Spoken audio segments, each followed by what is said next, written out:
지금 전 세계가 발칵 뒤집혔습니다. 2025년 11월 발사에 성공한 한국의 누리호가 ICBM급 추진력을 가졌고 단 사흘 뒤 태극기를 달고 힘차게 날아오른 우리의 아리랑 7호는 센티미터 단위로 백악관의 창문 숫자까지 잡아내는 초정 밀도를 증명해내자 미국 대통령이 직접 긴급국가안보회의를 소집했습니다. 이에 북한도 즉시 비상코드 47호를 발령하는 사상 초유의 사태가 발생했습니다. 하지만 진짜 충격은 아직 시작되지도 않았습니다. 한국의 우주기술을 조롱해왔던 중국과 러시아가 누리호 4차 발사 성공과 아리랑 7호의 성능을 확인한 순간 공동감시센터에서 패닉 보고서를 연달아 올리며 스스로 국가 비상사태를 선언한 것입니다. 이제 전 세계는 떨리는 목소리로 묻습니다. 한국의 누리호와 아리랑 7호에 도대체 어떤 놀라운 비밀이 있었던 걸까? 그리고 왜 미국, 북한, 중러동맹까지 동시에 공포에 빠진 것인가? 지금부터 베이징 감시센터 23년 경력의 러시아 분석관이 직접 목격한 온 세계를 떨게 한 대한민국의 대반격, 그 충격적 전말을 공개합니다. 행복을 드리는 채널 감동K예요. 이 이야기가 궁금하시다면 구독과 좋아요, 한국 최고라고 응원의 댓글 부탁드릴게요. 그럼 바로 시작합니다. 이건 도대체 무슨 상황인가? 손끝이 키보드 위에서 미세하게 떨렸습니다. 모니터 속 숫자들이 뿜어내는 기운은 차갑고도 불길했습니다. 반평생을 우주와 씨름해온 저의 직관이 이 불규칙한 데이터의 틈새에서 무언가 거대한 진실을 감지하고 있었습니다. 새벽 4시 17분, 베이징 외곽의 중러공동감시센터. 희미한 형광등 불빛만이 덩그러니 켜진 통제실. 밖은 칠흑 같은 어둠에 잠겨 있었고 센터 안은 우문거리는 서버 소리만이 정막을 깨고 있었습니다. 식어버린 커피는 이미 무의미했습니다. 쓴맛조차 느껴지지 않는 기분이었습니다. 저의 이름은 라리사 미하일로바. 러시아 출신 잔뼈 굵은 위성 추적 분석관입니다. 이 일을 시작한 지 벌써 23년. 모스크바 로스코스모스에서 15년. 이곳 베이징에서는 3년째 근무하고 있습니다. 이 시간에 홀로 근무하는 건 처음이 아니었습니다. 오히려 익숙하다 못해 몸에 밴 일상이었습니다. 새벽 교대 근무는 늘 고요하고 위성들은 변함없이 제 궤도를 돌며 데이터는 정해진 패턴으로 들어왔습니다. 그저 그걸 확인하고 기록하는 것이 저의 일이었습니다. 하지만 오늘은 달랐습니다. 모니터 하단에 경보 표시가 떴을 때만 해도 대수롭지 않게 여겼습니다. 한국형 발사체 누리호 4차 발사 대한민국. 또 한국이로군. 나지막이 중얼거리며 데이터 창을 열었습니다. 지난 몇 년간 한국의 우주 개발은 눈부셨습니다. 하지만 냉정하게 보자면 러시아나 미국, 중국의 기술력에 비하면 아직은 한참 아래라 여겨왔던 것이 사실입니다. 저희 센터에서도 한국의 발사는 언제나 관찰 대상일 뿐 경계 대상이 된 적은 없었습니다. 그래서 저는 평소처럼 간단한 기록만 남기려 했습니다. 그런데 바로 그 순간이었습니다. 중국 내부 정보 라인 창이 섬광처럼 번쩍이며 새로운 메시지를 띄웠습니다. 북한 통신망 이상 패턴 감지, 암호화 통신 급증, 긴급 상황. 저의 손가락이 마우스 위에서 얼어붙었습니다. 북한? 저는 두 개의 창을 나란히 띄워놓고 시간을 대조했습니다. 한국의 누리호 발사 시각 새벽 4시 14분. 북한 통신 이상 발생 시각 새벽 4시 17분. 단 3분 차이. 우연일까? 23년간 이 일을 하며 얻은 경험은 우주에서는 우연이라는 것이 거의 없다는 가르침이었습니다. 모든 사건은 복잡한 인과관계로 얽혀있기 마련입니다. 저의 본능이 격렬하게 경고하고 있었습니다. 모니터를 다시 보니 등줄기에 스미는 식은땀이 느껴졌습니다. 북한 통신 데이터를 더 상세히 들여다봤습니다. 평양 중앙, 동창리 기지, 함경북도 일대. 북한 전역의 주요 군사 거점에서 동시다발적으로 암호화 통신이 폭증하고 있었습니다. 이건 평시의 패턴이 아니었습니다. 비상 상황이 아니고서는 있을 수 없는 일이었습니다. 대체 무엇 때문에? 다시 한국의 발사 데이터로 시선을 돌렸습니다. 이번에는 아주 자세히 한 점의 의문도 남기지 않겠다는 듯 꼼꼼하게 살폈습니다. 발사체 재원, 예상 궤도, 위성 사양. 겉으로는 평범했습니다. 한국이 그간 성공적으로 수행해온 발사들과 크게 다를 바 없어 보였습니다. 하지만 저의 가슴속 깊은 곳에서 경고음이 울리고 있었습니다. 러시아에서 북한 로켓 발사를 처음 포착했을 때, 중국의 비밀 군사위성을 우연히 발견했을 때 느꼈던 그 섬뜩한 감각이었습니다. 이 세상 어딘가에서 거대한 역사의 전환점이 될 만한 중대한 일이 벌어지고 있다는 강력한 예감이었습니다. 식어버린 커피잔을 들었지만 손이 너무 떨려 제대로 마실 수가 없었습니다. 진정해, 라리사. 데이터를 믿어. 오래전 스승님의 목소리가 귓가에 울렸습니다. 로스코스모스에서 저를 가르쳤던 빅토르 페트로비치 박사님. 그분은 늘 이렇게 말씀하셨습니다. 분석과는 감정이 아닌 데이터로 말해야 한다. 하지만 동시에 데이터 너머의 진실을 읽어낼 줄 아는 통찰력이 있어야 한다. 저는 깊게 숨을 들이쉬고 다시 화면에 집중했습니다. 바로 그때였습니다. 모니터 오른쪽 상단에 붉은색 경고창이 섬뜩하게 번쩍였습니다. 경고음이 적막했던 센터 안을 가득 채웠습니다. 저의 심장이 미친 듯이 격렬하게 뛰기 시작했습니다. 저는 그 글자를 보는 순간 온몸에 피가 얼어붙는 듯한 차가운 전율을 느꼈습니다. 북한 최고 비상 코드 47. 23년 경력 통틀어 단 한 번도 접한 적 없는 코드였습니다. 한국의 위성 발사 그리고 북한의 최고 비상 사태. 이 둘 사이에 감춰진 진실은 무엇일까요? 어쩌면 이 새벽 한국의 우주기술은 우리가 상상조차 할 수 없었던 방식으로 동북아시아의 판도를 뒤흔들고 있는 것일지도 모릅니다. 왕칭. 저는 급히 옆자리 중국 분석관을 불렀습니다. 목소리가 제 의지와 상관없이 떨리고 있었습니다. 왕칭은 칸막이 너머에서 졸고 있었습니다. 새벽 교대 근무의 고질적인 풍경이었죠. 하지만 지금은 잘 때가 아니었다. 왕칭, 지금 당장 이것 좀 보세요. 제 다급한 목소리에 왕칭이 화들짝 놀라 몸을 일으켰습니다. 부스스한 머리를 극적이며 비틀거리듯 제자리로 걸어왔어요. 라리사, 무슨 일이에요? 불이라도 났어요? 불보다 더 심각합니다. 북한이 코드 47을 발령했어요. 왕칭의 눈이 순식간에 커졌습니다. 잠이 단번에 깨는 게 역력히 보였어요. 코드 47이요? 설마. 그는 급히 제 모니터를 들여다봤습니다. 붉게 전멸하는 경보창을 본 순간 왕칭의 얼굴에서 혈색이 사라졌습니다. 이건 외부 정찰 위성 위협 감지 코드잖아요. 북한이 이걸 발령한 건 맞아요. 저는 무겁게 고개를 끄덕였습니다. 코드 47. 북한이 외부 정찰 위성의 궤도 정보를 실시간 위협으로 판단할 때만 발령하는 극비 중의 극비 코드였습니다. 쉽게 말하면 누군가 북한 상공에서 그들의 은밀한 비밀을 낱낱이 들여다보고 있다는 뜻이었습니다. 왕칭이 어깨를 으쓱하며 말했습니다. 하지만 한국 발사에 북한이 이렇게까지 반응할 이유는 없잖아요. 한국 기술 수준은 우리도 다 파악하고 있고 기껏해야 중견국 수준 아닙니까? 그의 말은 일리가 있었습니다. 적어도 어제까지만 해도 그랬습니다.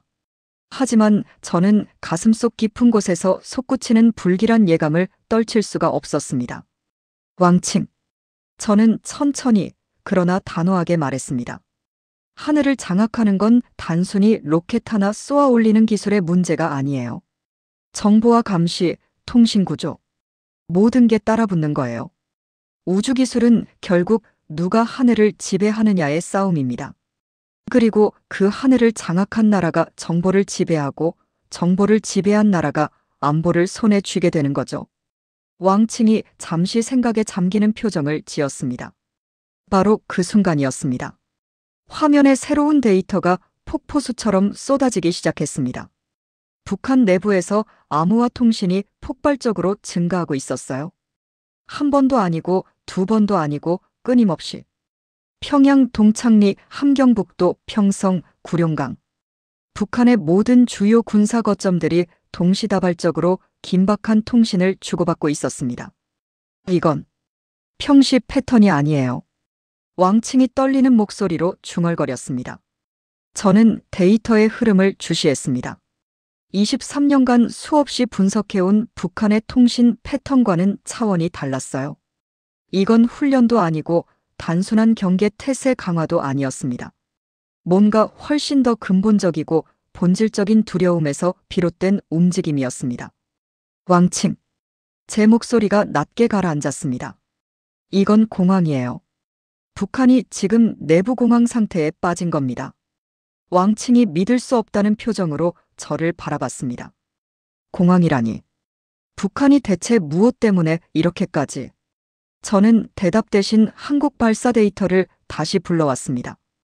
이번엔 더 깊이, 더 세밀하게 들여다봐야 했습니다. 겉으로 보기엔 평범한 발사였습니다. 하지만 북한의 반응은 절대 정상적이지 않았어요. 코드 47은 함부로 가볍게 발령하는 게 절대 아니었으니까요. 뭔가 있어. 분명히 뭔가 있어. 저는 손가락을 키보드 위에서 빠르게 움직였습니다. 궤도 데이터, 위성 재원, 통신 주파수, 신호 패턴. 그리고 바로 그 순간 제 손가락이 화면 위에서 얼어붙었습니다. 궤도 예측선을 보는 순간 등골이 오싹하게 서늘해졌거든요. 이게 대체 뭐야? 왕칭이 제 어깨 너머로 화면을 들여다봤습니다. 왜요? 뭐가 이상한데요? 저는 떨리는 손으로 궤도선을 크게 확대했습니다. 한국이 쏘아 올린 위성들의 예상 궤도가 화면에 선명하게, 너무나도 선명하게 그려졌습니다. 그리고 그 궤도들이 북한 상공을 어떻게 커버하는지가 한눈에 들어왔어요. 소름이 돋을 정도로 완벽했어요. 북한 전역을 24시간 내내 단 한 치의 빈틈도 없이 감시할 수 있는 구조였죠. 동창리 발사장, 평양 중심부, 함경북도 미사일 기지, 평성 연구단지. 북한이 목숨처럼 숨기고 싶어하는 모든 핵심 지역이 빠짐없이 정교하게 궤도에 걸려 있었습니다. 이건 우연이 아니었죠. 수년간 치밀하게 계산되고 설계된 명백한 의도였습니다. 왕칭. 제 목소리가 가늘게 떨렸습니다. 한국이 북한을 완전히 들여다볼 수 있어요. 24시간 내내 어떤 순간도 놓치지 않고요. 왕칭의 얼굴이 순식간에 창백해졌습니다.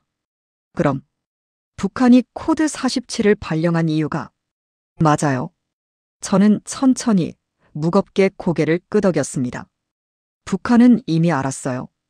한국이 자기들의 모든 비밀을 실시간으로 감시할 수 있다는 걸요. 그래서 공황에 빠진 겁니다. 순간 통제실의 공기가 무겁게 숨막히도록 가라앉았습니다. 왕칭이 목이 메인 듯 떨리는 목소리로 물었습니다. 라리사, 그럼 한국이 정말로 이 정도 기술을? 저는 대답하지 못했습니다. 솔직히 저도 믿기지 않았거든요. 한국이 이렇게까지 이토록 빠르게 발전했다는 게요. 러시아 로스코스모스에서 근무할 때만 해도 한국은 우주기술에서 따라잡기에 급급한 나라였습니다. 미국의 기술을 배우고 러시아의 경험을 참고하며 한 걸음씩 조심스럽게 나아가는 나라였죠. 그런데 지금은 설마 한국이? 제 입에서 작은 중얼거림이 새어나왔습니다.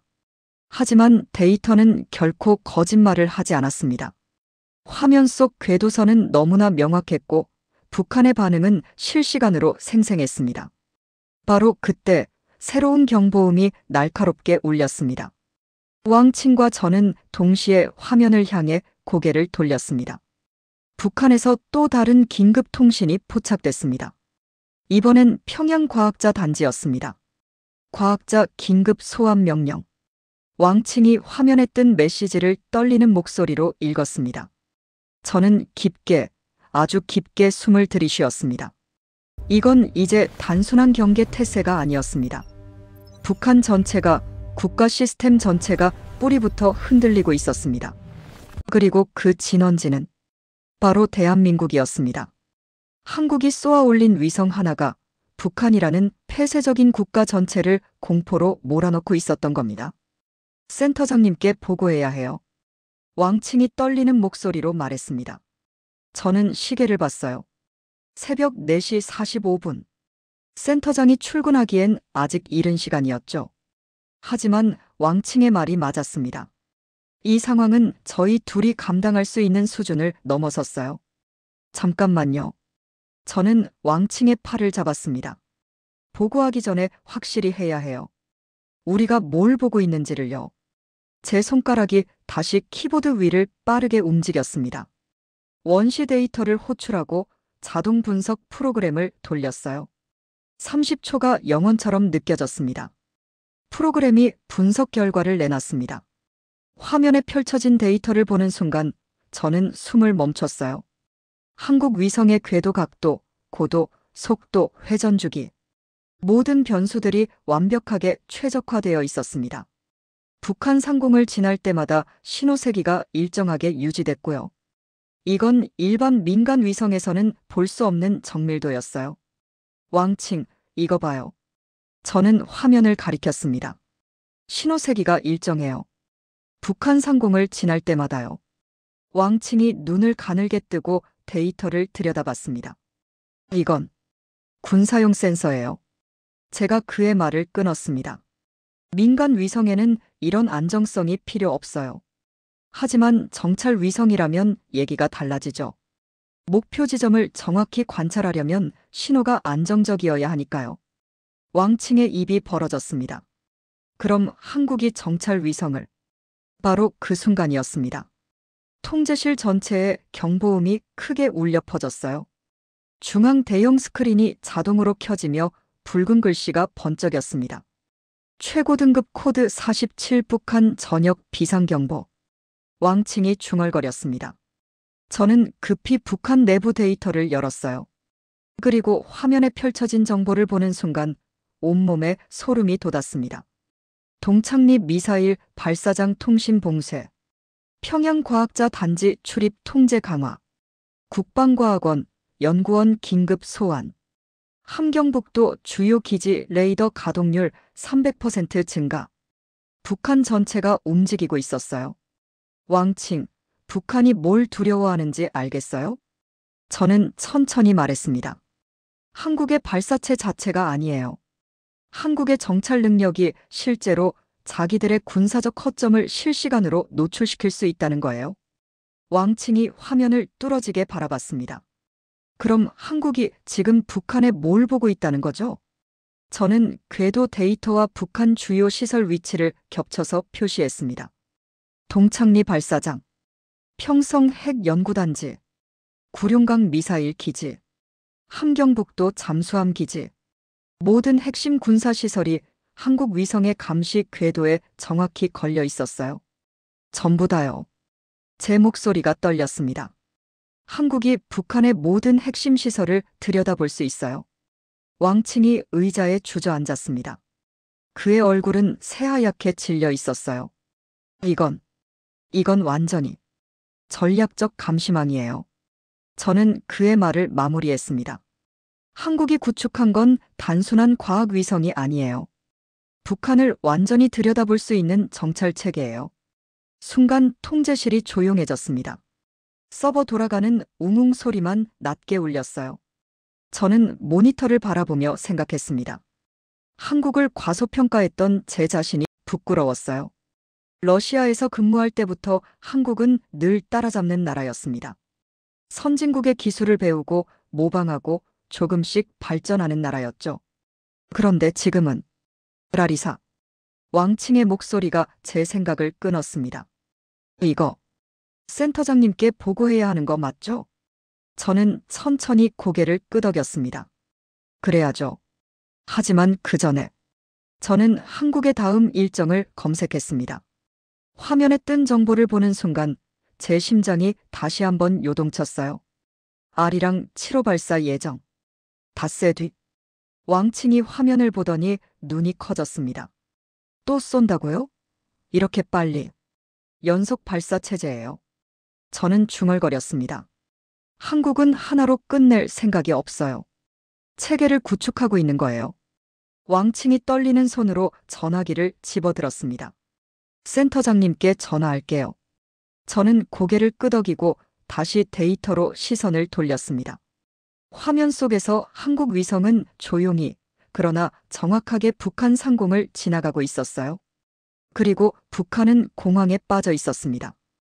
23년 경력 통틀어 이런 상황은 처음이었어요. 한 나라의 위성 발사가 다른 나라 전체를 이렇게 흔들어 놓다니요. 저는 깊게 숨을 들이쉬었습니다. 이건 이제 단순한 분석을 넘어섰어. 혼잣말이 새어나왔습니다. 예측의 문제야. 한국이 다음엔 뭘 할 것인가를요. 1시간 뒤 센터장이 급히 도착했습니다. 장 센터장은 60대 중반의 중국군 출신이었어요. 30년 넘게 정보 분석 일을 해온 베테랑이었죠. 평소엔 무뚝뚝했지만 오늘만큼은 얼굴에 긴장이 역력했습니다. 상황 보고. 그는 통제실에 들어서자마자 간결하게 말했어요. 저는 자리에서 일어나 격려했습니다. 그리고 지난 1시간 동안 파악한 내용을 간추려 설명했죠. 장 센터장은 말없이 제 설명을 들었습니다. 그의 표정이 점점 굳어가는 게 보였어요. 확실합니까? 그가 물었습니다. 한국이 정말 북한 전역을 감시할 수 있는 체계를 구축했다는 게 데이터가 그렇게 말하고 있습니다. 저는 대답했습니다. 장 센터장이 깊게 한숨을 내쉬었어요. 본부에 보고해야겠군. 라리사, 자네 분석실로 가서 더 자세한 보고서를 작성하게. 2시간 안에. 알겠습니다. 저는 급히 제 분석실로 향했습니다. 분석실은 통제실에서 복도 하나 건너에 있었어요. 작은 방이었지만 제게 필요한 모든 장비가 갖춰져 있었죠. 문을 닫고 불을 켰습니다.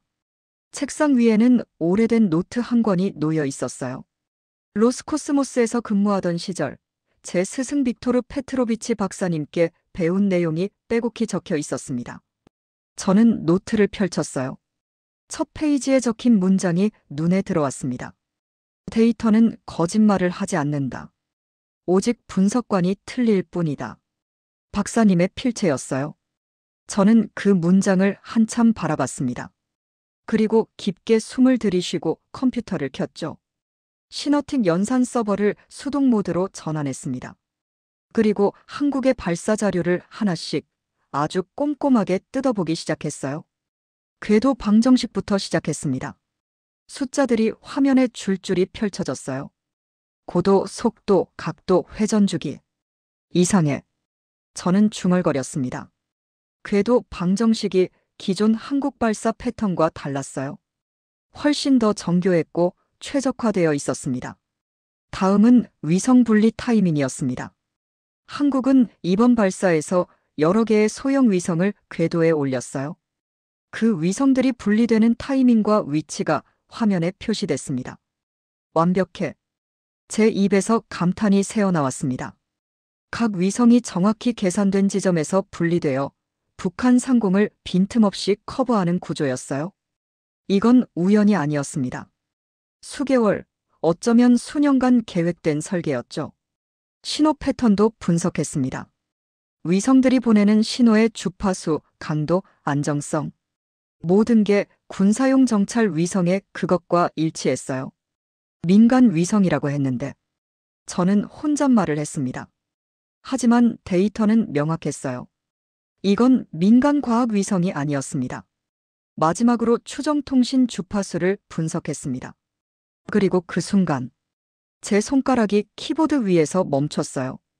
이건 화면에 뜬 주파수 패턴을 보는 순간 등골이 서늘해졌습니다. 한국이 사용하는 통신 주파수가 기존 어떤 국가의 패턴과도 달랐어요. 미국도 아니고 러시아도 아니고 중국도 아니었습니다. 완전히 새로운 방식이었어요. 저는 의자 등받이에 몸을 기댔습니다. 머릿속이 복잡했어요. 한국이 단순히 서방 기술을 따라한 게 아니었습니다. 독자적인 기술을 개발한 거였어요. 추격자에서 창조자로 제 입에서 중얼거림이 새어나왔습니다. 23년간 이 일을 해오며 수많은 나라의 우주 기술을 분석했어요. 대부분은 미국이나 러시아의 기술을 기반으로 했죠. 중국조차 초기엔 러시아 기술을 많이 참고했습니다. 하지만 한국은 달랐어요. 자기들만의 길을 만들어가고 있었습니다. 저는 다시 노트를 펼쳤어요. 박사님의 또 다른 문장이 적혀 있었습니다. 진정한 강자는 남을 따라하지 않는다. 자신만의 길을 만든다. 맞아요, 박사님. 저는 작게 속삭였습니다. 한국이 바로 그러고 있어요. 시계를 봤습니다. 1시간이 지나 있었어요. 보고서를 작성할 시간이 1시간밖에 남지 않았습니다. 저는 깊게 숨을 들이쉬고 키보드에 손을 올렸습니다. 보고서 제목을 입력했어요. 대한민국 누리호 4차 발사 긴급 분석 보고서. 그리고 첫 문장을 적었습니다. 한국의 이번 발사는 단순한 기술 시연이 아니다. 전략적 메시지의 전달이다. 제 손가락이 키보드 위를 빠르게 움직이기 시작했습니다. 2시간 뒤 긴급회의가 소집됐습니다. 베이징 본부와 화상으로 연결된 회의였어요. 화면 너머로 5명의 고위 인사가 보였습니다. 그중 한 명은 인민해방군 전략지원부대 소속 장군이었죠. 장 센터장이 회의를 주재했습니다. 라리사 분석관의 긴급 보고서를 모두 검토하셨을 겁니다. 상황이 심각합니다. 화면 속 장군이 날카로운 눈빛으로 저를 바라봤어요. 라리사 동지, 당신의 분석대로라면 한국은 북한을 완전히 감시할 수 있는 체계를 구축했다는 건가? 저는 침착하게 대답했습니다. 그렇습니다. 데이터가 명확히 보여주고 있습니다. 다른 고위 인사가 격앙된 목소리로 말했습니다. 이건 단순히 북한 문제가 아닙니다. 한국의 발사는 우리 중국의 대비 체계에도 영향을 줄 수 있어요. 회의장이 술렁였어요. 장군이 손을 들어 정숙을 요구했습니다. 그리고 저를 똑바로 바라보며 물었어요. 라리사 동지, 당신의 전문적 의견을 듣고 싶소. 한국의 궤도 구성이 정말 전략적 의도를 가진 것이라고 확신하오. 저는 잠시 망설였습니다. 솔직히 제 안에도 자존심이 있었어요. 러시아에서 훈련받고 23년간 우주 강국들의 기술을 분석해온 분석관으로서의 자존심이요. 한국 같은 후발주자가 러시아나 중국을 위협할 수준이라는 걸 인정하기가 쉽지 않았습니다. 하지만 확신합니다. 제 목소리가 회의실에 울렸어요. 한국의 궤도 구성은 단순한 민간 기술 수준이 아닙니다. 의도적으로 북한 핵심 지점을 지속 관찰할 수 있도록 설계되어 있습니다. 저는 화면을 공유하며 계속 설명했습니다. 동창리 발사장, 평성 연구단지, 구룡강 미사일 기지, 함경북도 잠수함 기지. 북한의 모든 전략시설이 24시간 감시 궤도에 포함되어 있습니다. 중국 분석관 한 명이 떨리는 목소리로 물었어요. 그럼 이게 전략적 감시망 구축입니까? 저는 천천히 고개를 끄덕였습니다. 그렇습니다. 회의장이 조용해졌어요. 무거운 침묵이 흘렀습니다. 장군이 입을 열었습니다. 한국이 이 정도 기술력을 언제부터 보유하고 있었소? 정확히는 알 수 없습니다. 하지만 저는 잠시 생각했습니다. 최소 5년 전부터 준비했을 겁니다. 이런 정밀도는 단기간에 나올 수 없으니까요. 5년?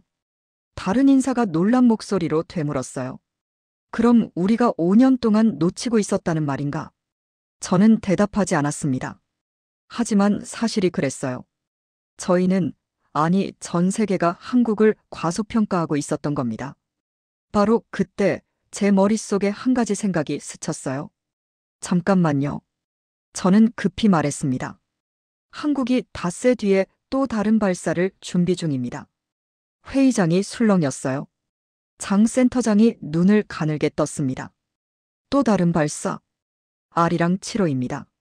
저는 미리 준비해둔 자료를 화면에 띄웠어요. 공식적으로는 발표되지 않았지만 고급 정보망에서 잡힌 정황이 명확합니다. 한국은 연속 발사 체제를 통해 한반도 상공의 정보 지도를 완전히 새로 그리려 하고 있습니다. 장군의 얼굴이 굳어졌어요. 연속 발사 체제라. 그렇습니다. 저는 계속 설명했습니다. 누리호로 기본 감시망을 구축하고 아리랑 7호로 정밀 정찰 능력을 추가하는 겁니다. 두 시스템이 결합되면 저는 잠시 말을 멈췄습니다. 북한은 물론이고 주변국 어디든 실시간으로 관찰할 수 있게 됩니다.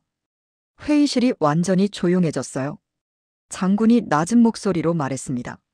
라리사 동지, 당신은 이게 북한만의 문제가 아니라고 보는 건가? 저는 천천히 고개를 끄덕였습니다. 한국의 위성이 북한을 볼 수 있다면 우리도 볼 수 있습니다. 러시아도 마찬가지고요. 순간 회의장 분위기가 차갑게 식었어요. 한 고위 인사가 책상을 손으로 두드리며 말했습니다. 그렇다면 한국을 압박해야 합니다. 이건 지역 안보에 대한 도전이요. 하지만 다른 인사가 반박했어요. 성급한 압박은 역효과를 낳을 수 있습니다. 한국은 우리 경제의 중요한 파트너입니다. 논쟁이 시작됐어요. 저는 그 광경을 보며 생각했습니다. 제가 기술 분석을 했을 뿐인데 정치적 논쟁으로 번지고 있었어요. 장 센터장이 저를 바라봤습니다. 라리사, 아리랑 7호에 대해 더 파악할 수 있겠나? 노력하겠습니다. 저는 대답했습니다. 회의는 1시간 넘게 계속됐어요. 결론은 간단했습니다. 한국의 다음 발사를 집중 감시하라는 것이었죠. 회의가 끝나고 저는 분석실로 돌아왔습니다. 왕칭이 커피를 들고 들어왔어요. 힘들었죠? 괜찮아요. 저는 피곤한 미소를 지었습니다. 왕칭, 나 혼잣말 좀 해도 될까요? 그러세요. 왕칭이 어깨를 으쓱했어요. 저는 창밖을 바라보며 중얼거렸습니다. 이건 이제 분석을 넘어섰어. 예측의 문제야. 한국이 다음에 뭘 보여줄 것인가? 아리랑 7호. 그 이름이 제 머릿속을 떠나지 않았어요. 다음 날, 저는 누리호 4차 발사 데이터를 다시 열어봤습니다. 밤새 고민했지만 잠을 이룰 수 없었거든요. 머릿속이 너무 복잡했어요. 23년간 쌓아온 제 지식과 경험이 흔들리고 있었습니다. 화면에 궤도 데이터가 펼쳐졌어요. 저는 이번엔 더 깊이 미세한 변화까지 추적하기로 했습니다. 반복 분석을 시작했어요. 위성이 북한 상공을 지날 때마다의 신호세기, 각도 변화, 속도 조정. 1시간쯤 지났을 때였습니다. 이게 뭐지? 저는 화면을 확대했어요. 한 가지 특이점이 발견됐습니다. 위성이 북한 상공을 지날 때마다 신호세기가 완벽하게 일정하게 유지되고 있었던 겁니다. 일반 초소형 위성에선 불가능한데 저는 중얼거렸습니다. 초소형 위성은 보통 자세 제어가 불안정해요. 그래서 신호세기도 들쭉날쭉하죠. 하지만 한국 위성은 달랐습니다. 마치 대형 정찰 위성처럼 안정적이었어요. 이 정도 안정성이면 저는 러시아 군사 위성 데이터베이스를 열었습니다. 그리고 한국 위성의 패턴과 비교했어요. 결과가 나왔습니다. 제 눈이 커졌어요. 한국 위성의 안정성이 러시아 최신 정찰 위성과 거의 동일한 수준이었던 겁니다. 이건 저는 의자 등받이에 몸을 기댔습니다. 한국이 이 정도 기술을 가지고 있었다니요. 러시아식 분석 체계로도 이런 안정성은 쉽게 구현할 수 없었어요. 수십 년간의 노하우가 필요했죠. 그런데 한국은 그걸 해냈습니다. 왕칭이 분석실로 들어왔어요. 라리사, 아직도 이래요? 왕칭, 이것 좀 봐요. 저는 그를 불렀습니다. 왕칭이 화면을 들여다봤어요. 신호세기가 완전히 일정하네요. 맞아요. 저는 고개를 끄덕였습니다. 왕칭, 한국이 정말 이런 수준이었나요? 왕칭이 저를 바라봤습니다. 솔직히, 저도 몰랐어요. 우리 모두 한국을 과소평가했던 것 같아요. 저는 화면을 확대하며 작은 진동까지 정확히 잡아내는 한국 위성의 센서 값을 가리켰습니다. 이건 전형적인 군사용 센서예요. 민간 위성에 이런 걸 달 이유가 전혀 없어요. 왕칭의 얼굴이 굳어졌습니다. 그럼 한국이 처음부터 군사용으로? 아니요. 저는 고개를 저었습니다. 더 교묘해요. 민간 발사라고 공개하면서 실제로는 군사급 성능을 탑재한 거예요. 문제는 따로 있었습니다. 한국이 이런 기술을 숨기지 않고 공개적으로 발사했다는 점이었어요. 왕칭, 한국이 왜 이걸 숨기지 않았을까요? 무슨 뜻이에요? 이 정도 기술이면 비밀리에 발사할 수도 있었어요. 하지만 한국은 전 세계가 지켜보는 가운데 당당하게 쏘아 올렸죠. 왕칭이 잠시 생각하더니 말했습니다. 메시지를 보내려는 건가요? 그래요. 저는 천천히 말했습니다. 한국은 지금 세계를 향해 무언가를 증명하고 있어요. 우리도 할 수 있다가 아니라 우리는 이미 해냈다고요. 왕칭이 한숨을 내쉬었어요. 그럼 북한이 패닉에 빠진 이유가? 북한은 이미 알았어요. 한국의 진짜 실력을요. 저는 화면 속 데이터를 바라봤습니다. 23년간 쌓아온 제 상식이 완전히 흔들리고 있었어요.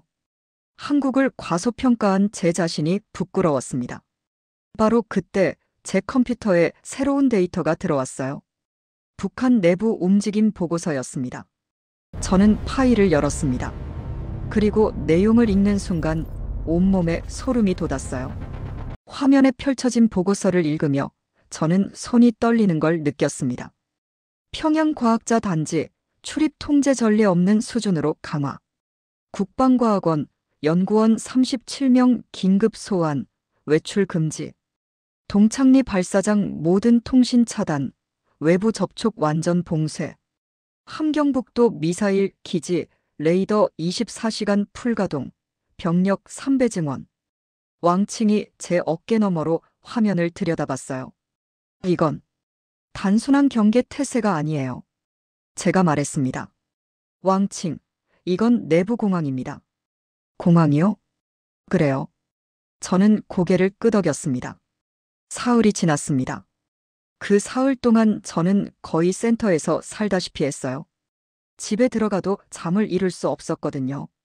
머릿속이 온통 한국의 다음 발사로 가득 차 있었습니다. 새벽 3시, 저는 분석실에서 한국항공우주연구원의 최근 물류 데이터를 역추적하고 있었어요. 중국 정보망을 통해 확보한 자료였습니다. 공개되지 않은 정보였죠. 화면에 데이터가 하나씩 펼쳐지기 시작했어요. 주파수 변화 장비, 고정밀 광학 보정 모듈, 초저전력 통신칩. 저는 항목을 하나씩 읽어내려갔습니다. 그리고 손이 멈췄어요. 이건 제 심장이 빠르게 뛰기 시작했습니다. 이 장비들은 단순한 연구 장비가 아니었어요. 정찰급 위성에 들어가는 핵심 부품이었습니다. 그것도 최상급 성능에. 저는 급히 각 장비의 스펙을 확인했어요. 광학 보정 모듈 마이너스 해상도 30cm급 추정. 주파수 변화 장비 마이너스 스텔스 통신 가능. 초저전력 통신칩 마이너스 장시간 운용 가능. 믿을 수가 없어. 제 입에서 감탄이 새어나왔습니다. 이 정도 스펙이면 미국의 최신 정찰 위성과 맞먹는 수준이었어요. 왕칭이 커피를 들고 분석실로 들어왔습니다. 라리사, 또 밤샜어요? 왕칭, 이것 좀 봐요. 저는 급히 그를 불렀습니다. 왕칭이 화면을 들여다봤어요. 그리고 눈이 커졌습니다. 이게 전부 R이랑 7호에 들어가는 건가요? 그렇게 추정돼요. 저는 고개를 끄덕였습니다. 왕칭, 한국이 다음 발사를 준비 중이에요. 그리고 이번 건. 저는 잠시 말을 멈췄습니다. 지난번보다 훨씬 더 위험할 수 있어요. 왕칭의 얼굴이 굳어졌어요. 위험하다니 무슨 뜻이에요? 저는 데이터를 정리해서 그에게 보여줬습니다. 누리호가 기본 감시망을 구축했다면 R이랑 7호는 초정밀 정찰 능력을 추가하는 거예요. 30cm 해상도면. 저는 화면을 확대했습니다. 사람 얼굴까지 식별할 수 있어요. 왕칭이 숨을 들이켰어요. 그 정도면 미국 키올 위성급이에요. 제가 그의 말을 끊었습니다. 그런데 문제는 이게 아니에요. 저는 국제정보망 분석 자료를 열었습니다. 북한은 이미 비상코드를 발령했어요. 하지만 중국과 러시아는 한국의 두 번째 발사가 무엇을 의미하는지 아직 제대로 파악하지 못하고 있어요. 왕칭이 걱정스러운 표정을 지었습니다. 저는 미국 정보망 반응까지 확인했어요. 화면에 CIA 내부 보고서 제목이 떴습니다. 대한민국 아리랑 7호 발사 전략적 파급 효과 평가. 미국도 움직이고 있어요. 제가 말했습니다. 한국의 첫 발사에는 별 반응이 없었어요. 그저 관례적인 모니터링 수준이었죠. 하지만 두 번째 일정에 대해서는 저는 보고서 작성 날짜를 가리켰습니다. 이틀 전에 이미 CIA 내부 보고서가 작성됐어요.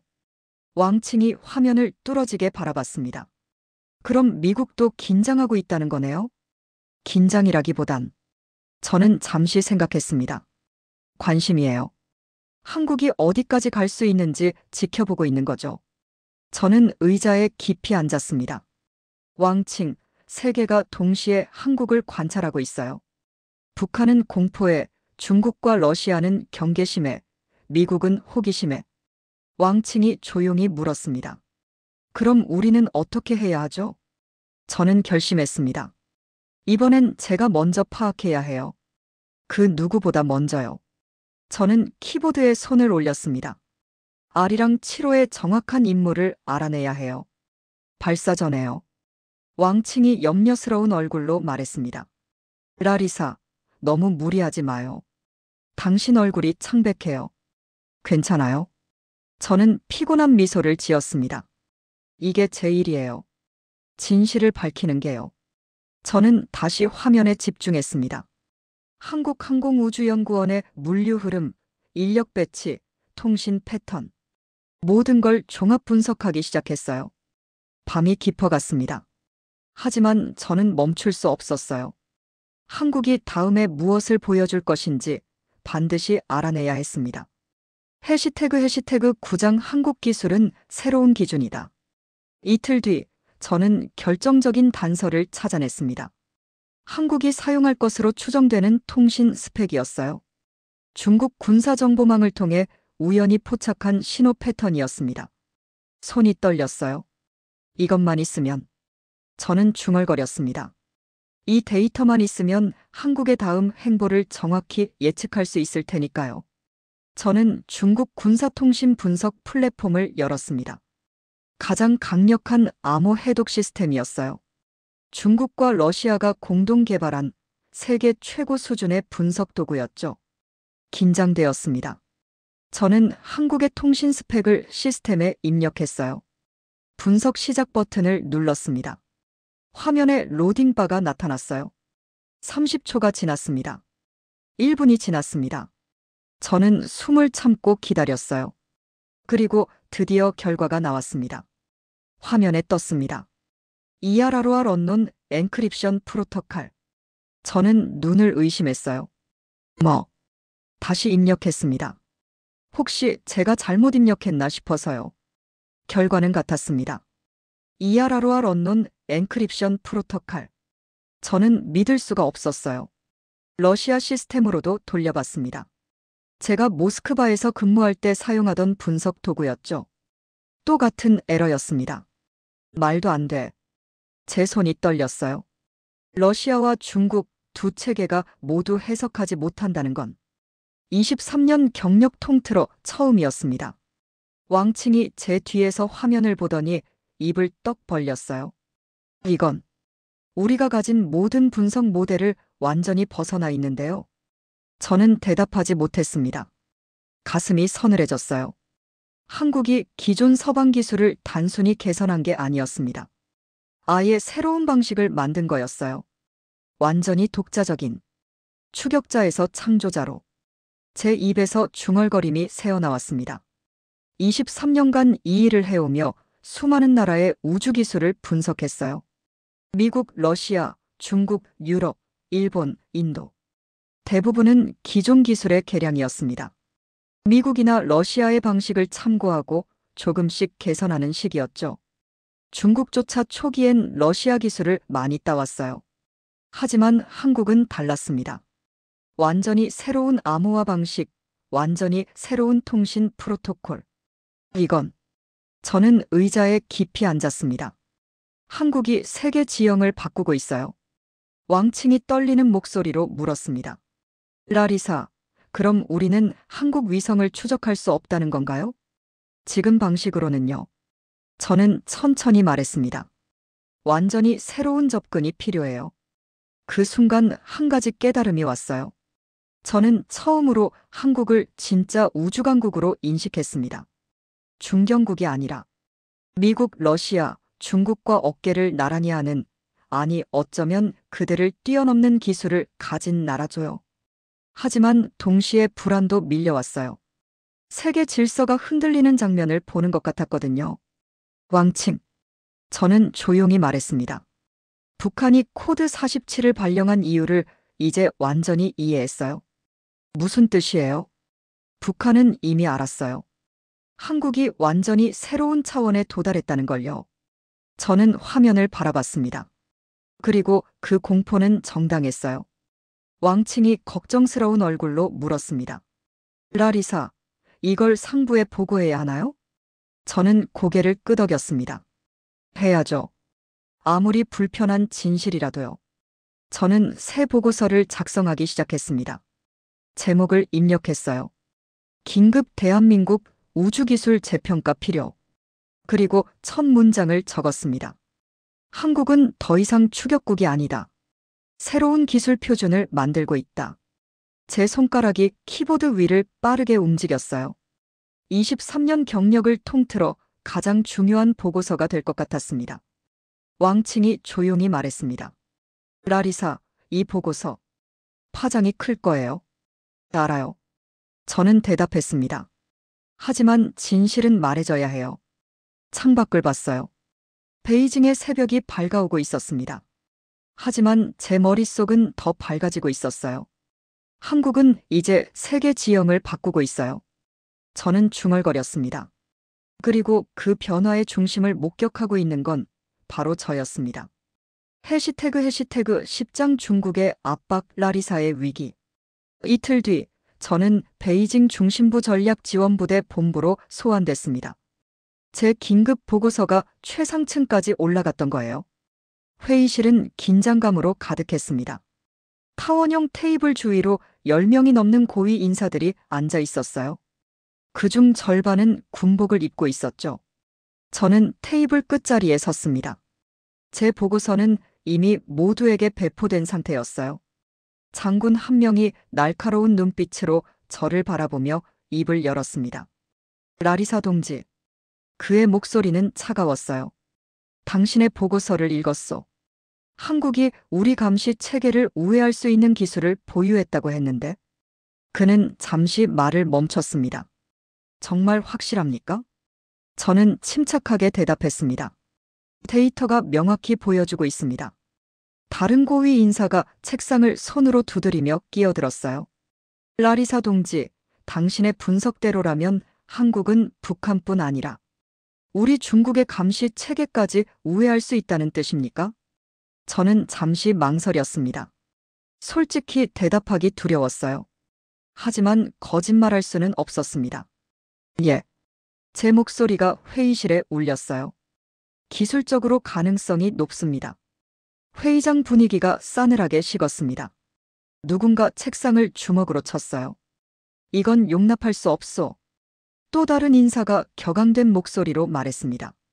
한국을 즉시 압박해야 합니다. 이건 우리 국가 안보에 대한 직접적인 위협이요. 압박으론 해결되지 않습니다. 다른 목소리가 반박했어요. 한국은 우리 경제의 중요한 파트너입니다. 섣부른 압박은 오히려. 논쟁이 시작됐습니다. 저는 그 광경을 보며 가슴이 답답해졌어요. 제가 기술 분석을 했을 뿐인데 정치적 압박론으로 번지고 있었으니까요. 장군이 손을 들어 정숙을 요구했습니다. 라리사 동지. 그가 저를 똑바로 바라봤어요. 솔직히 말해보시오. 당신은 러시아 출신 아닙니까? 한국 기술을 과대평가하고 있는 건 아니오. 순간 제 심장이 철렁 내려앉았습니다. 제 국적이 문제가 되는 순간이었어요. 제 목소리가 떨렸습니다. 저는 오직 데이터만을 보고 분석했습니다. 23년간 해온 방식 그대로요. 하지만 당신의 조국은 러시아 아닙니까? 다른 인사가 날카롭게 물었어요. 러시아 이익을 위해 중국을 혼란시키려는 건 아니요? 저는 숨이 막혔습니다. 아닙니다. 제가 강하게 말했어요. 저는 분석관입니다. 진실을 밝히는 게 제 임무고요. 러시아든 중국이든 한국이든 데이터 앞에서는 모두 똑같습니다. 회의장이 조용해졌어요. 장군이 낮은 목소리로 말했습니다. 라리사 동지, 우리는 당신의 전문성을 존중하오. 하지만 그는 잠시 말을 멈췄습니다. 당신의 보고서는 너무 충격적이오. 한국이 정말 이 정도 수준이라면 우리는 전략을 완전히 재검토해야 하오. 그게 제가 말하고 싶은 겁니다. 저는 용기를 내서 말했습니다. 한국을 새로운 기술 질서의 변수로 봐야 합니다. 더 이상 무시할 수 있는 수준이 아니에요. 한 고위 인사가 냉소적으로 웃었어요. 그렇다면 한국을 압박해야겠군요. 기술 협력을 빌미로 압력을 넣고 필요하다면 경제적 제재도. 그건 역효과를 낳을 겁니다. 제가 그의 말을 끊었어요. 회의장이 술렁였습니다. 저는 계속 말했습니다.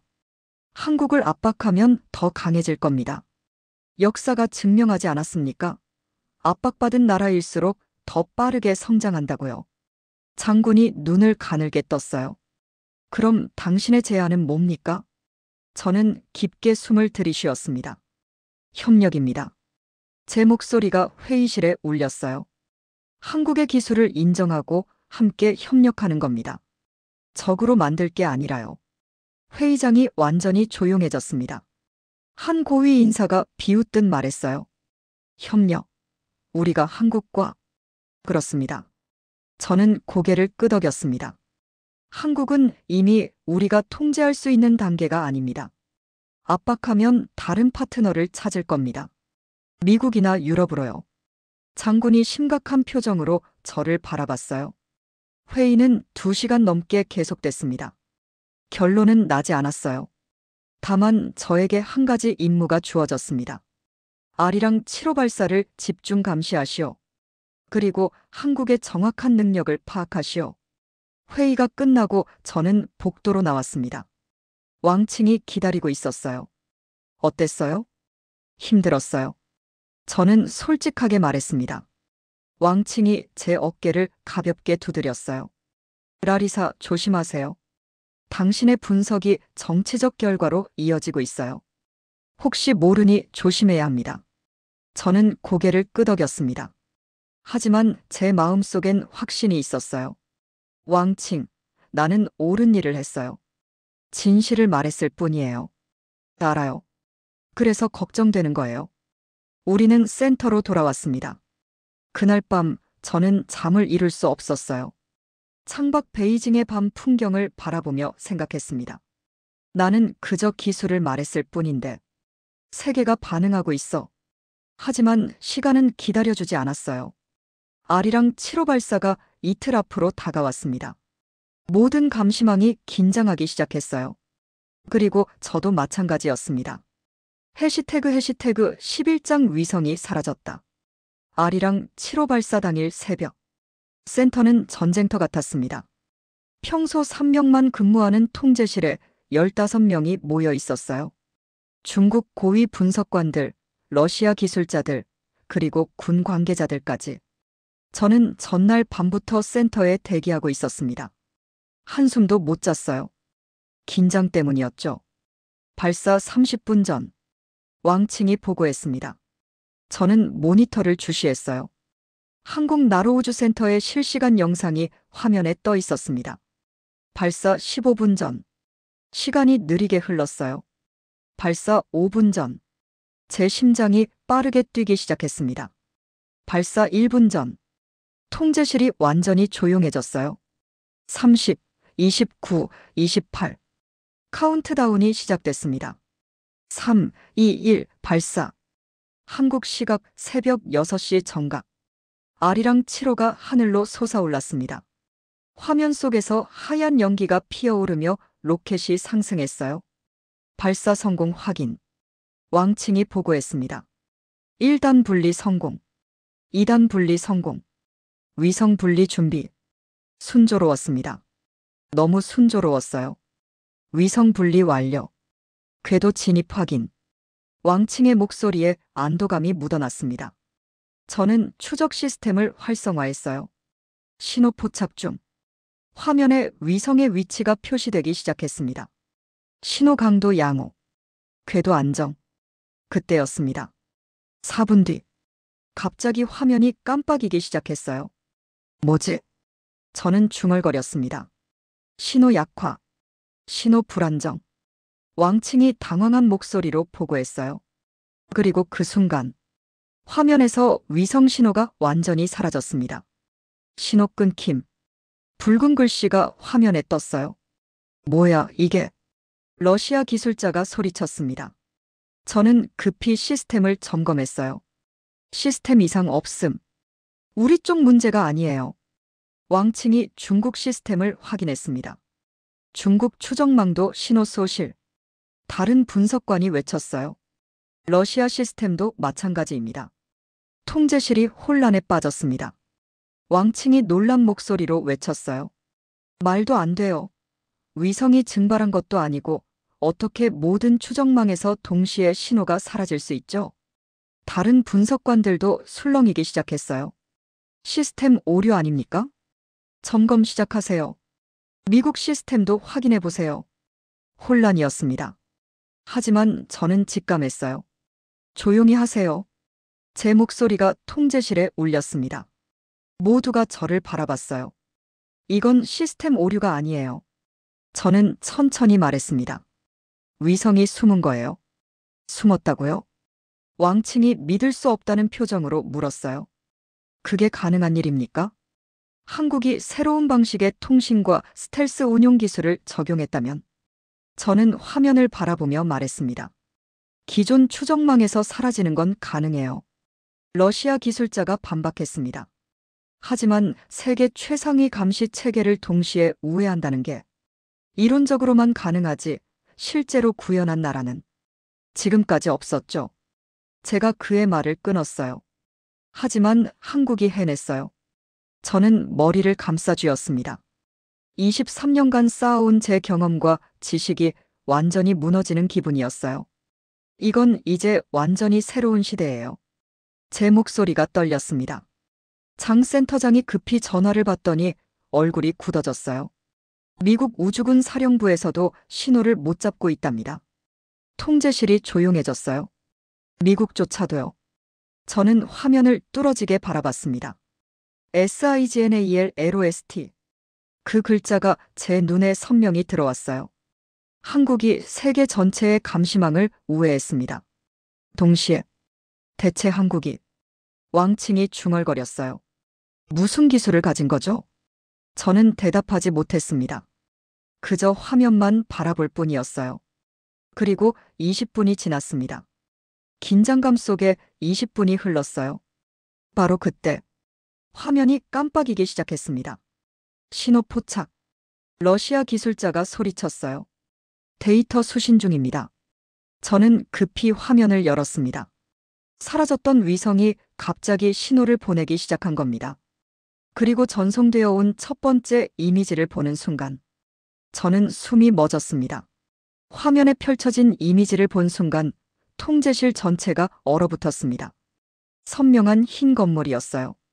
너무나 선명했습니다. 지붕에 환풍구 하나하나가 보였어요. 건물 주변 경비 차량의 번호판까지 읽을 수 있을 정도였죠.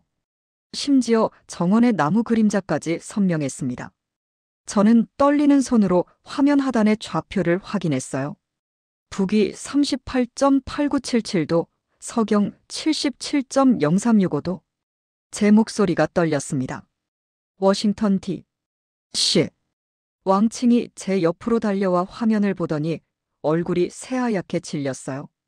이게 백악관이에요. 제가 말했습니다. 미국 백악관. 통제실이 완전히 조용해졌어요. 러시아 기술자가 손으로 입을 막았습니다. 중국 고위 분석관은 의자에 주저앉았어요. 바로 그때 두 번째 이미지가 전송됐습니다. 독특한 오각형 건물이었어요. 펜타곤. 왕칭이 중얼거렸습니다. 미 국방부 본관이에요. 이미지는 놀라울 정도로 선명했습니다. 건물의 각 날개, 주차장의 차량들, 심지어 옥상의 통신 안테나까지 모두 식별 가능했어요. 세 번째 이미지가 들어왔습니다. 산속에 자리 잡은 거대한 시설이었어요. 콜로라도. 러시아 기술자가 떨리는 목소리로 말했습니다. 미국 우주군 사령부입니다. 저는 화면을 뚫어지게 바라봤어요. 손이 떨렸습니다.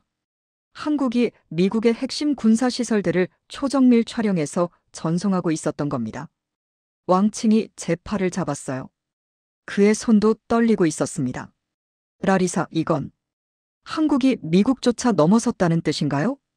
저는 대답을 못했어요. 하지만 제 내면은 이미 결론을 내렸습니다. 한국은 더 이상 추격국이 아니었어요.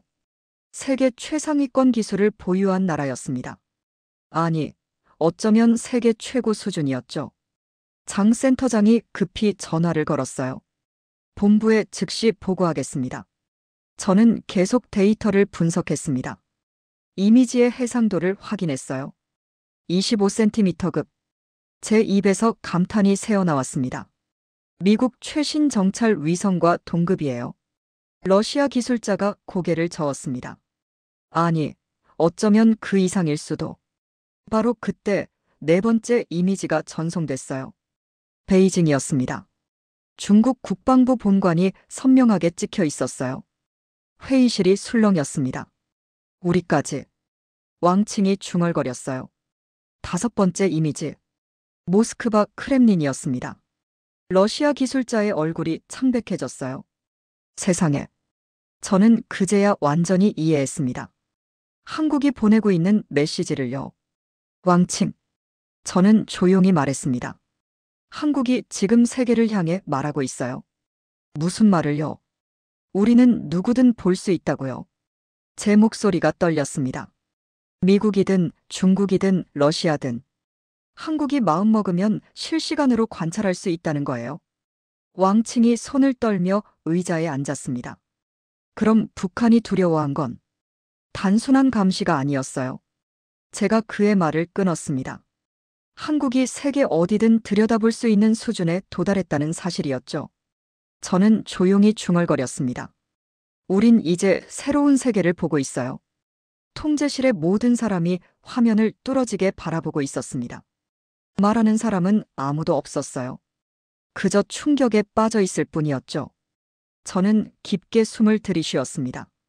23년 경력 통틀어 가장 충격적인 순간이었어요. 한 나라가 이렇게 빠르게, 이렇게 완전하게 세계 질서를 흔들 수 있다는 게 믿기지 않았습니다. 왕칭이 떨리는 목소리로 물었어요.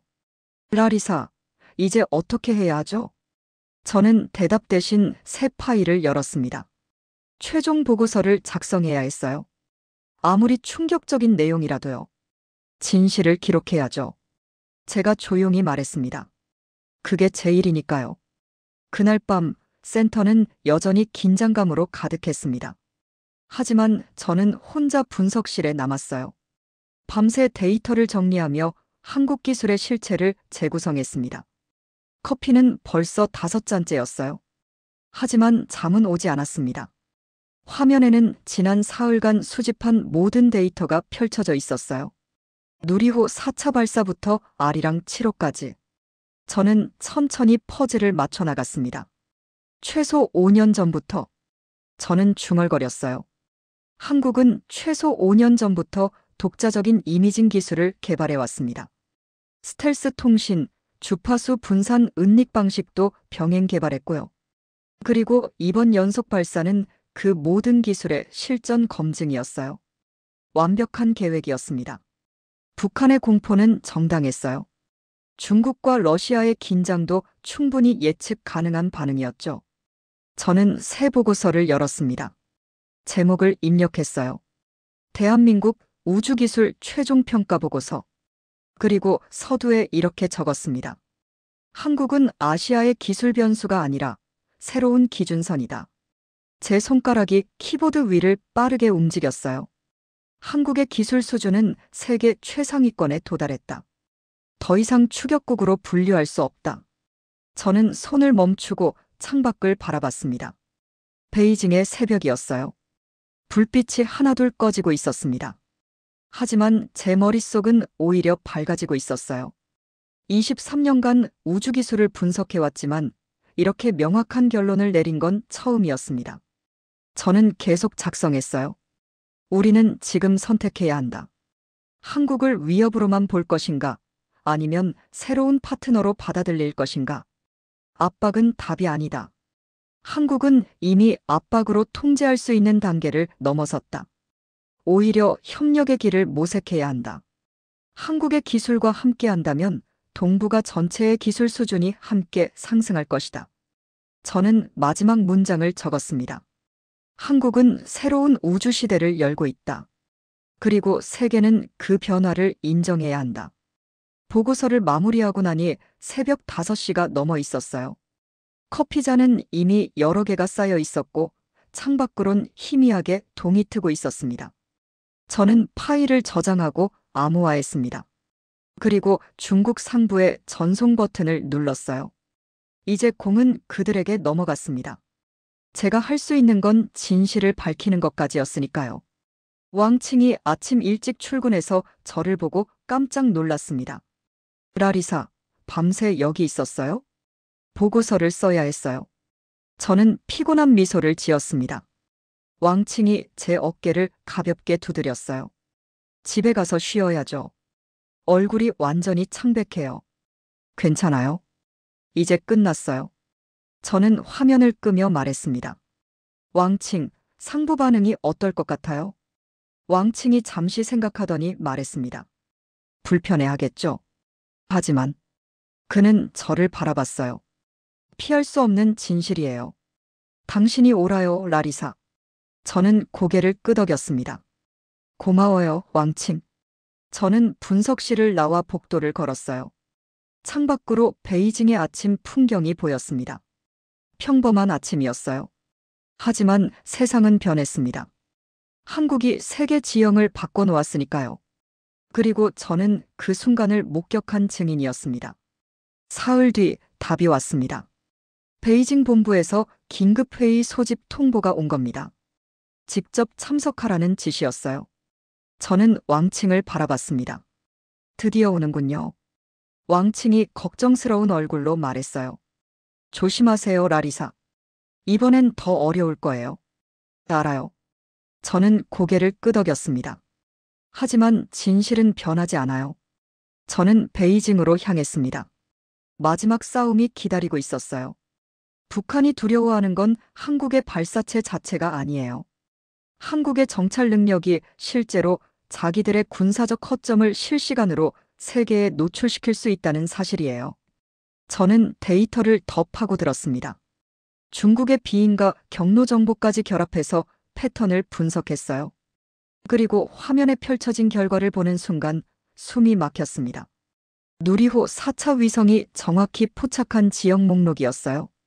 동창리 마이너스 북한 주력 로켓 발사장, 평성 마이너스 핵무기 연구 추정 시설, 구룡강 마이너스 중거리 미사일 배치기지, 함경북도 심포 마이너스 잠수함 발사 미사일 개발 추정 지역, 모든 핵심 전략 시설이 한국 위성의 감시 궤도에 정확히 걸려 있었습니다.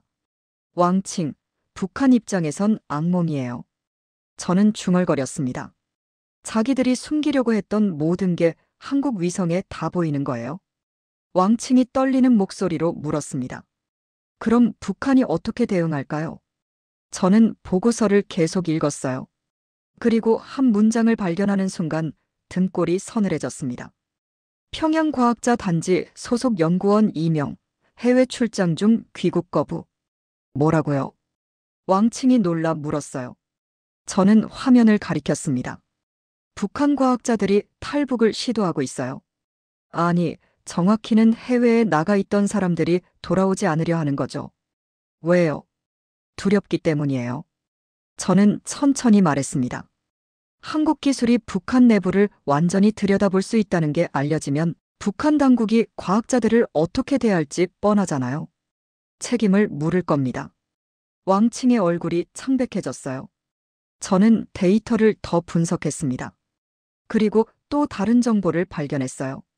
국방과학원 내부 숙청 시작. 기술 유출 혐의로 연구원 6명 조사 중. 숙청이요? 그래요. 저는 한숨을 내쉬었습니다. 북한은 지금 내부의 적을 찾고 있어요. 한국이 어떻게 이렇게 정확한 정보를 얻었는지 의심하는 거죠. 왕칭이 조용히 말했습니다. 하지만 실제로는 한국의 기술력 때문인데. 맞아요. 저는 고개를 끄덕였습니다. 하지만 북한은 그걸 인정하고 싶지 않은 거예요. 한국의 기술이 자기들을 넘어섰다는 사실을요. 저는 의자에 깊이 앉았습니다. 23년간 우주기술을 분석하며 많은 걸 봤어요. 강대국들의 경쟁, 신흥국들의 도전, 기술의 진보. 하지만 한 나라의 위성 발사가 다른 나라의 체제 기반까지 흔드는 건 처음 봤습니다. 이건 체제 기반을 흔드는 기술 충격이야. 제 입에서 중얼거림이 새어나왔어요. 왕칭이 걱정스러운 얼굴로 물었습니다. 라리사, 상황이 더 악화될 수도 있을까요? 저는 대답 대신 달력을 봤습니다. 아리랑 7호 발사까지 사흘 남았어요. 왕칭, 이건 시작에 불과해요. 제가 말했습니다. 한국이 아리랑 7호까지 성공시키면. 저는 말을 멈췄습니다. 하지만 왕칭은 이미 이해한 것 같았어요. 북한만의 문제가 아니게 되는 거죠? 그래요. 저는 천천히 고개를 끄덕였습니다. 동북아 전체의 정보 지형이 바뀔 겁니다. 창밖을 바라봤어요. 베이징의 하늘은 여전히 뿌옇게 흐렸습니다. 하지만 저 위 어딘가에서 한국의 위성은 조용히 궤도를 돌고 있었어요. 그리고 세계를 바꾸고 있었습니다. 베이징 전략지원부대 본부. 이번엔 더 큰 회의실이었습니다. 타원형 테이블은 이전보다 2배는 길었어요. 그리고 그 주위로 20명이 넘는 고위 인사들이 앉아 있었습니다. 군복 입은 장군들, 정보기관 책임자들, 외교부 고위 관료들까지. 저는 테이블 한쪽 끝에 섰습니다. 긴장됐어요. 하지만 두렵진 않았습니다. 제 보고서는 이미 모두에게 배포된 상태였어요. 회의실 문이 닫혔습니다. 가장 높은 자리에 앉은 장군이 입을 열었어요. 계급장을 보니 상장이었습니다. 라리사 동지. 그의 목소리는 무거웠어요. 당신의 보고서를 읽었소. 매우 충격적인 내용이더군. 저는 침착하게 대답했습니다. 사실을 기록했을 뿐입니다. 한 고위 인사가 책상을 손으로 두드리며 날카롭게 말했어요. 사실, 당신은 한국을 과대평가하고 있어. 한국이 우리를 위협할 수 있다니 말도 안 되는 소리요. 다른 인사가 끼어들었습니다. 한국을 즉시 통제해야 합니다. 기술 협력을 빌미로 압력을 넣고 필요하다면 경제적 제재도 고려해야 해요. 그건 역효과를 낳을 겁니다. 또 다른 목소리가 반박했어요. 한국은 우리 경제에서 차지하는 비중이 큽니다. 섣부른 압박은 우리에게도 타격이 될 거예요. 논쟁이 시작됐습니다. 저는 그 광경을 조용히 지켜봤어요. 상장이 손을 들어 정숙을 요구했습니다. 라리사 동지. 그가 저를 똑바로 바라봤어요. 분석관으로서 당신의 의견을 듣고 싶소. 한국을 어떻게 대해야 한다고 보십니까? 회의실이 조용해졌습니다. 모든 시선이 제게 쏠렸어요. 저는 깊게 숨을 들이쉬었습니다. 한국은 이미 통제할 수 있는 단계가 아닙니다. 제 목소리가 회의실에 울렸어요. 한 인사가 비웃듯 말했습니다. 통제할 수 없다? 그럼 우리가 손 놓고 있자는 겁니까? 아닙니다. 저는 고개를 저었습니다. 협력해야 한다는 겁니다. 회의실이 술렁였어요. 저는 계속 말했습니다. 한국을 압박하면 더 강해질 겁니다. 역사가 증명하지 않았습니까? 한국은 전쟁의 폐허에서 일어났고 외환 위기를 극복했고 끊임없는 안보 위협 속에서도 성장해 왔습니다. 저는 회의실을 둘러봤어요. 압박받을수록 더 강해지는 나라예요. 그게 한국입니다. 상장이 눈을 가늘게 떴습니다. 그럼 협력하자는 건데 구체적으로 어떻게 하자는 겁니까? 한국의 기술을 인정하는 겁니다. 저는 분명하게 말했어요. 한국은 이미 독자적인 기술 체계를 구축했어요. 우리가 압박한다고 해서 그 기술이 사라지진 않습니다. 오히려 다른 파트너를 찾을 거예요. 미국이나 유럽으로요. 저는 잠시 숨을 고르고 계속했습니다. 하지만 우리가 먼저 손을 내민다면 어떻게 될까요? 한국의 기술을 함께 활용할 수 있습니다. 동북아 전체의 기술 수준이 함께 상승하는 거죠. 한 고위 관료가 고개를 끄덕이며 말했습니다. 일리 있는 말입니다. 적으로 만들 필요는 없죠. 하지만 다른 인사가 반박했어요.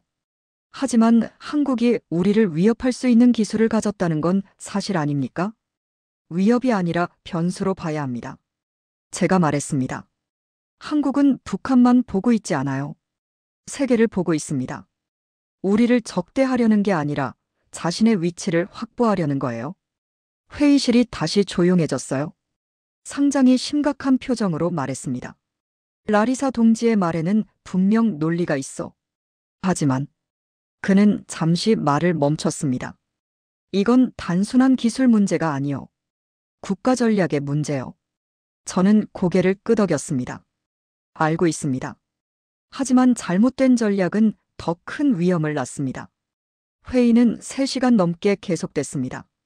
격렬한 토론이 이어졌어요. 압박론자들과 협력론자들이 팽팽하게 맞섰습니다. 저는 계속 데이터로 설명했어요. 감정이 아닌 사실로요. 그리고 마침내 상장이 최종 발언을 했습니다. 라리사 동지의 분석을 존중하겠소. 그는 회의실을 둘러봤어요. 한국과의 기술 대화 채널 개설을 검토하도록 하겠습니다. 위협이 아닌 협력의 관점에서 접근하는 것이 현명할 것 같소. 저는 안도의 한숨을 내쉬었습니다. 회의가 끝나고 사람들이 하나둘 자리를 떴어요. 상장이 저를 따로 불렀습니다. 라리사 동지. 그가 제 앞에 섰어요. 당신의 분석은 불편했지만 피할 수 없는 진실이었어. 고맙소. 저는 고개를 숙여 인사했습니다. 제 임무를 다했을 뿐입니다. 상장이 작은 미소를 지었습니다. 때론 진실을 말하는 게 가장 어려운 용기요. 그 용기에 감사하오. 그는 제 어깨를 가볍게 두드렸어요. 앞으로도 그 눈을 잃지 마시오. 분석관으로서의 객관성을요. 명심하겠습니다. 저는 본부를 나왔습니다. 베이징의 오후 햇살이 따스했어요. 센터로 돌아오는 차 안에서 저는 창밖을 바라봤습니다. 거리의 사람들, 오가는 차들, 평범한 일상. 하지만 세상은 변하고 있었어요. 기술은 정치보다 앞서가고 있었습니다. 그리고 저는 그 사실을 증명했죠. 왕칭에게 문자가 왔습니다. 회의 어땠어요? 저는 짧게 답장했습니다. 진실이 이겼어요. 왕칭의 답장이 곧 왔어요. 잘했어요, 라리사. 정말 자랑스러워요. 저는 미소 지었습니다. 차창 너머로 베이징의 풍경이 스쳐 지나갔어요. 그리고 저는 생각했습니다. 세상은 변했고 한국은 그 변화의 중심에 섰습니다. 저는 그 순간을 목격한 증인이 되었죠. 분석관으로서 할 수 있는 최선을 다했습니다. 일주일이 지났습니다. 센터는 다시 평소의 고요함을 되찾았어요. 하지만 뭔가 달라진 게 있었습니다. 한국을 보는 시선이요. 저는 센터 옥상에 올라 밤하늘을 바라보고 있었습니다. 베이징의 밤하늘은 늘 뿌였습니다. 별이 잘 보이지 않죠. 하지만 오늘만큼은 구름 사이로 몇 개의 별이 반짝이고 있었어요. 라리사. 뒤에서 왕칭의 목소리가 들렸습니다. 여기 있었네요. 찾았어요. 저는 돌아보며 미소 지었어요. 별 보러 왔어요. 왕칭이 제 옆에 섰습니다. 별이 보여요? 잘 보이진 않지만 분명 저기 있어요. 저는 하늘을 가리켰습니다. 저 멀리 눈으로는 보이지 않지만 아리랑 7호는 지구를 돌고 있었어요. 조용히 그러나 강력하게. 왕칭이 조용히 말했습니다. 본부에서 정식 통보가 왔어요. 무슨 통보요? 한국과의 기술대화 채널 개설이 승인됐대요. 우주기술 협력 가능성을 타진하기로 했답니다. 저는 고개를 끄덕였습니다. 다행이네요. 왕칭이 저를 바라봤어요. 라리사, 당신이 옳았어요. 한국을 제대로 본 건 당신뿐이었죠. 저는 고개를 저었습니다. 아니에요. 저는 그저 데이터를 읽었을 뿐이에요. 데이터가 진실을 말해줬죠. 그래도 그 진실을 믿고 말한 건 당신이었어요. 저는 처음 베이징에 왔던 날을 떠올렸습니다. 3년 전이었죠. 그땐 한국이 분석표에서 중간 강도 변수 정도에 불과했어요. 주목할 필요는 있지만 경계할 정도는 아니라고 생각했죠. 그런데 지금은 완전히 달랐습니다. 한국은 하늘의 지도를 다시 그린 나라였어요. 왕칭. 저는 조용히 말했습니다. 이제 세계는 한국을 무시할 수 없어요. 알아요. 왕칭이 고개를 끄덕였어요. 차가운 밤바람이 옥상을 스쳤습니다. 저는 하늘을 올려다봤어요. 23년 전 제가 처음 이 일을 시작했을 때를 떠올렸습니다. 그땐 러시아가 절대 강자였고 미국이 그 뒤를 쫓았죠. 중국은 빠르게 추격하고 있었고 다른 나라들은 한참 뒤처져 있었습니다. 하지만 세상은 변했어요. 기술은 기다려주지 않았습니다. 누군가 멈춰 있는 동안 다른 누군가는 쉬지 않고 달렸던 거죠. 한국이 바로 그랬습니다. 왕칭, 기술은 결국 모두를 같은 하늘 아래 모이게 해요. 저는 말했습니다. 국경도, 이념도, 과거의 적대감도. 결국엔 기술 앞에서 무릎을 꿇게 되죠. 왕칭이 조용히 물었습니다. 그 하늘의 중심에 이제 한국이 서 있다는 거죠? 저는 고개를 끄덕였습니다. 그래요. 새로운 기준선이에요. 주머니 속 휴대폰이 진동했습니다. 러시아 로스코스모스에 있는 옛 동료로부터였어요. 라리사, 내 보고서 소문 들었어. 한국을 제대로 봤구나. 우린 늦었어. 저는 답장을 보냈습니다. 늦지 않았어요. 지금부터 시작하면 돼요. 함께요. 밤바람이 다시 한번 불어왔습니다. 하늘의 별들은 여전히 조용히 빛나고 있었어요. 왕칭이 말했습니다. 라리사, 이제 뭐 할 거예요? 계속 지켜볼 거예요. 저는 하늘을 보며 대답했습니다. 한국이 다음엔 무엇을 보여줄지요? 또 놀랄 준비를 해야겠네요. 왕칭이 웃었어요. 저도 웃었습니다. 그래야죠. 세상은 계속 변하니까요. 저는 마지막으로 하늘을 올려다봤습니다. 저 위 어딘가에서 아리랑 7호가 조용히 궤도를 돌고 있었어요. 그리고 세계를 바꾸고 있었습니다. 가요, 왕칭. 내일 또 일해야죠. 그래요. 내일 또 새로운 데이터가 올 테니까요. 우리는 옥상을 내려왔습니다. 하지만 제 마음속엔 새로운 확신이 자리 잡고 있었어요. 세상은 변했습니다. 한국은 그 변화의 중심에 섰죠. 그리고 저는 그 순간을 목격한 증인이 되었습니다. 분석실로 돌아왔어요. 책상 위에 놓인 오래된 노트를 펼쳤습니다. 스승님의 글씨가 적혀 있었죠. 데이터는 거짓말을 하지 않는다. 오직 분석관이 틀릴 뿐이다. 저는 펜을 들었습니다. 그리고 노트 마지막 페이지에 새로운 문장을 적었어요. 2025년 12월. 대한민국이 세계 우주기술의 새로운 기준이 되었다. 나 라리사 미하일로바는 그 역사적 순간을 목격했다. 펜을 내려놓았습니다. 창밖을 바라봤어요. 베이징의 밤은 여전히 뿌옇게 흐렸습니다. 하지만 저 위 하늘은 변했어요. 새로운 별이 떠올랐으니까요. 대한민국이라는 이름에. 저는 조용히 미소 지었습니다. 새로운 시대가 왔어요. 혼잣말이 분석실에 울렸습니다. 그리고 저는 알았어요.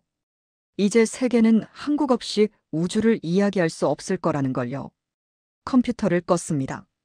내일 또 새로운 하루가 시작될 거예요. 하지만 오늘 밤만큼은 저는 이 순간을 기억하고 싶었습니다. 한국이 세계를 바꾼 순간을요. 그리고 제가 진실을 말할 용기를 가졌던 순간을요. 분석실 불을 끄고 나왔습니다. 복도는 조용했어요. 하지만 제 마음은 충만했습니다. 분석관으로서, 한 인간으로서 저는 해야 할 일을 했습니다. 진실을 밝혔죠. 그리고 그 진실이 세상을 바꾸는 걸 봤습니다. 센터를 나서며 마지막으로 하늘을 올려다봤어요. 별은 보이지 않았지만 분명히 거기 있었습니다. 한국의 위성들이 새로운 하늘 아래에서 새로운 시대를 열며 저는 집으로 향했습니다. 내일 또 일할 준비를 하며. 하지만 한 가지는 확실했어요. 세상은 변했고 한국은 그 변화의 중심에 서 있었습니다. 그리고 저는 그 역사의 순간에 함께 하게 된 것에 참으로 감사했습니다. 여러분, 오늘 한국이 세계에 보여준 존중과 진심의 힘이 놀랍지 않으셨나요?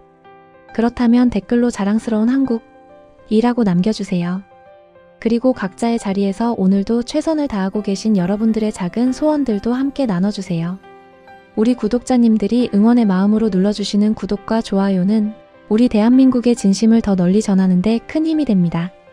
그럼 저희는 더욱 따뜻한 이야기로 다시 돌아오겠습니다. 오늘도 행복하세요. 감사합니다.